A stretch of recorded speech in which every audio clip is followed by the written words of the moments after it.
自从前段时间我表哥因为买电脑是跟表嫂吵了一架之后，就搬我家住，天天在这个房间里敲木鱼念经，我听都要崩溃了啊！你看我这狗啊，天天在这里听，狗都饿瘦了。特别是最近还是传统方式敲木鱼效率太低，开始敲电子木鱼。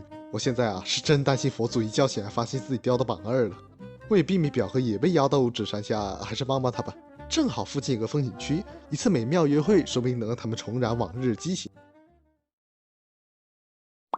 具体流程是这样的：首先去我家附近水库欣赏微波荡漾的湖面。虽说吧，偶尔会有人在这出事，导致湖底躺不少人，但无伤大雅。不过来这钓鱼记得要戴头盔。赏湖之后去山上西游记景区，说是西游记景区，但除4座脸色像死了10几天一样白的雕像外，也就只有几家小破店，而且因为没生意，压根就不开门。不过悬崖边倒是个摄影好位置，很适合带岳父岳母来这里爬山，只要别脚底一滑从这里滚下去就行。另一个山头那有游泳池，但因为占别人地被查封了，哎呀，真可惜，我都还没去游过呢。场地搞定，最后是午餐环节。我打算用这台卡式炉搞一次户外烧烤，而且贴心决定把它改成电脑，然后送给表哥。到时候吃完烧烤，表哥还可以拿它回家打游戏，岂不是很妙？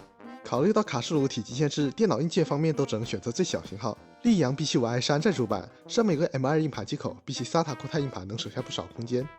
HDD 6450显卡，大家都知道409显卡比3090显卡更强，这说明什么？说明数字越大，性能越高。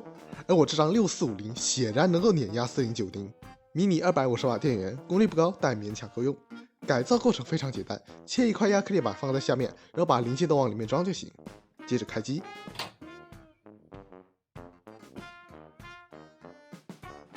非常有次世代的感觉。电脑右边可以打开，用来连接鼠标、键盘什么的都没问题，并且这台卡式炉不带气瓶，只要27块包邮，比起普通迷你机箱价格要低很多，而且打游戏同时还能用来烧烤，非常的方便。